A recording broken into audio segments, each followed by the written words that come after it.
So along my journey, and I'll say I was very, very socially awkward in my high school years, and then I kind of like figured it out socially. I don't know, edged it out. I feel like that's a poor choice of wording in this day and age, but fuck it. In my senior year, this guy Alex I used to hang out with, I was super socially awkward. So when I met a dude at school, it was like super cool. And I was just like didn't judge me. Whereas if I were in my initial groups with all the ACE kids, because I took a bunch of college classes, we called it ACE, and I was around the really smart, clever kids, but I was just like really cringy. Needless to say, like got better, but I never really truly fit in. So when I met a dude, because I was really into chess, that was like, yeah, I play chess. I don't think it's weird. I was just like, oh, this guy's dope. So I was never good at it, but it was just kind of a deep breath of relief because finally somebody didn't think I was totally weird. But anyway, so we're at lunch one day and we're all sitting together with these two other guys. And at one point he says that he saw this one channel on YouTube called Real Social Dynamics. And I thought it was super cool. And I asked him, I was like, well, what is it? And he's just like, it's a bunch of guys that talk about how to talk to chicks and stuff. But more importantly, it's just how to relate and be a storyteller and be a cool human being. Because once you do that, the chicks come after, right? No, they don't. So I start to follow them, and I thought it was really interesting hearing them talk about generally how to talk to people. And probably one of the most profound things that was said by this guy who essentially branded himself outside of Real Social Dynamics with his real personality was Owen Cook. And he advertised himself as a balding ginger who pretty much gets laid. But he said, it really doesn't matter what you say. It just matters the energy you put behind it. So fast forward out of my sophomore year in high school, I get into college after pretty much slaving away in school to get a bright futures degree and finally get it. And I mean, I go nuts figuring it out. I really start to dip my toe in independence, and I try to have the social life I couldn't have in high school because I didn't have a car. And my dad didn't want me to work a job because he said, I don't want you to become a slave to the money. He said it changes you. And as you grow up, we've all had coworkers that are like that. And honestly, I really commend my father for that because I got to mature outside of that. And I have so many great memories and funny shit that happened in my freshman year of college. But I realized after dipping my toe in the waters that it's actually not bad. And then sophomore year, I mean, I go like nuts. And I partied like crazy. I joined friend groups. I honestly started to put into practice all these pickup lines I had learned and funny situational quips I had seen on YouTube. And everyone has these like funny quips, but I went nuts into them. But what I realized was that along me going out and partying like 4 times a week, I was hitting a wall energetically. It felt as though I was trying to win the approval of groups and people as if I wasn't already enough. And Owen Cook honestly said the same stuff, which is why he basically rebranded himself outside of Real Social Dynamics, because he wanted to be himself. He didn't want to just be Tyler Durden, which was his identity in Real Social Dynamics, the RSD guys. He wanted to be himself, so he rebranded into himself. And so it's funny to me that looking back on it now, we both had kind of the same spiritual journey in a sense, but he didn't like in the midst of saying all these lines and trying to garner attention and really trying to be a source of fun, that he was not actually just trying to shine. It's like the equivalent of, instead of just being the light that you are, you have all this baggage that's just kind of dimmed your light, and this baggage just really is acceptance of yourself. And that baggage dims your light, so you borrow candles from everyone else to try and portray yourself as like a shining star. And I didn't like it, neither did he, but I realized it was like a subtle, energetic thing that I was dealing with where I can't try to be fun. And so this was another spiritual like advancement, I guess you could say, was the Tao says, when the wisdom of the Tao is present, action arises from one's own heart. And when the wisdom of the Tao is absent, action arises from the rules of kindness and justice. And then I realized you can't try to be nice.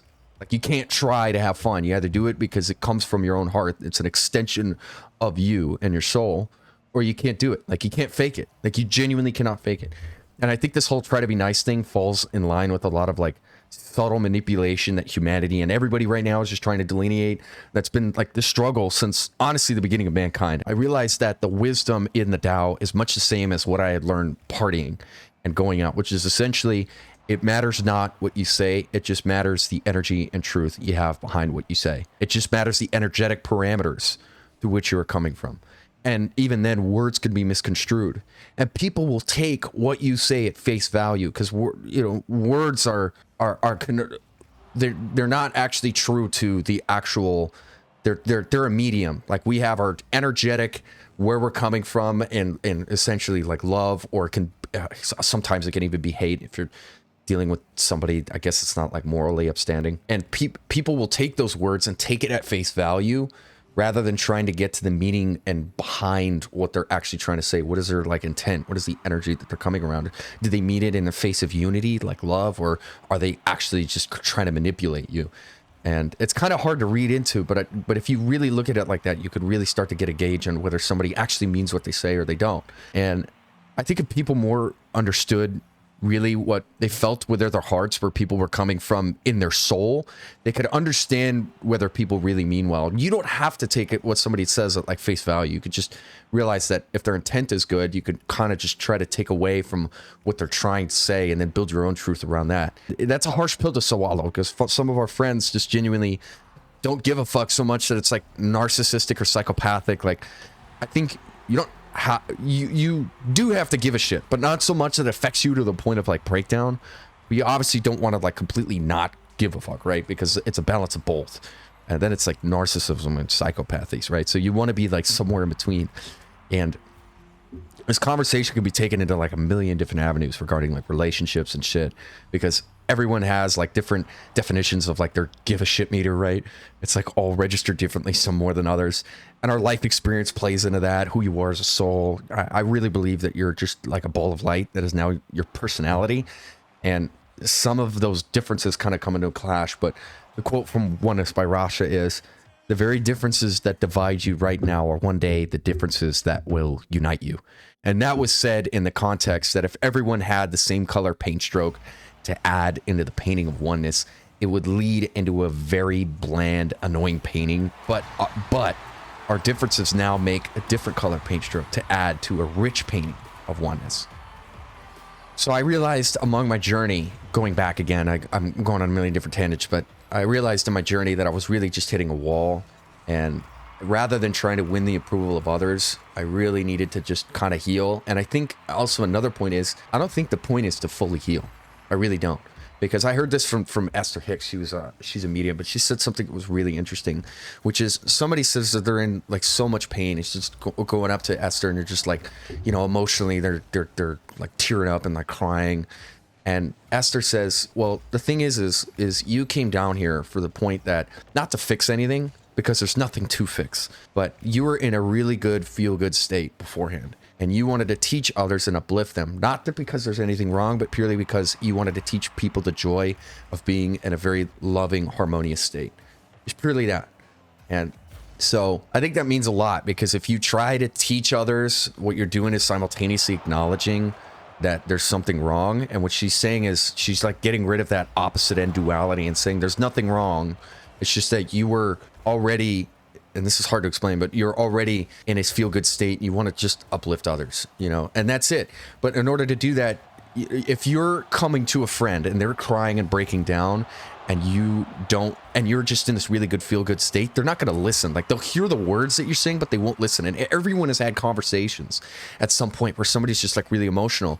But, you know, to somebody like, and it's kind of sad, like if somebody's like really drunk, you obviously want to give them to kind of the drunk guy in the group, because you want to like, he knows how to handle those kinds of situations, right? I think that's a really, really kind of a messed up way to say it, but, and there's a lot of stuff that can go on with that, but I think that's really generally true. But so the point is that if somebody is going through something, now that you are armed with kind of that thread of vibrations, she says, that you have that within yourself, you can access that to be able to allow them to vibrationally pick them up, in a sense. And I thought that was really beautiful, because it's like if we were all coming from a place of pain, when we go in to empathize with each other, we can all really understand each other. And that doesn't come without, you know, and like you hear it in conversations, we'll go in like and argue and we'll be like, you don't understand.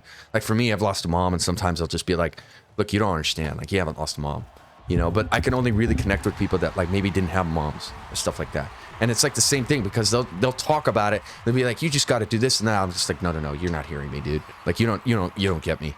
And it's like I hit a wall. But like, if I talk to somebody who really genuinely kind of doesn't have a mom, then they really kind of understand what I'm talking about, and they can they talk to me about it, and we talk about whatever our life circumstances is, and I feel better for having spoke about whatever it is that bothered me, and they feel better for having uplifted each other in their time of need.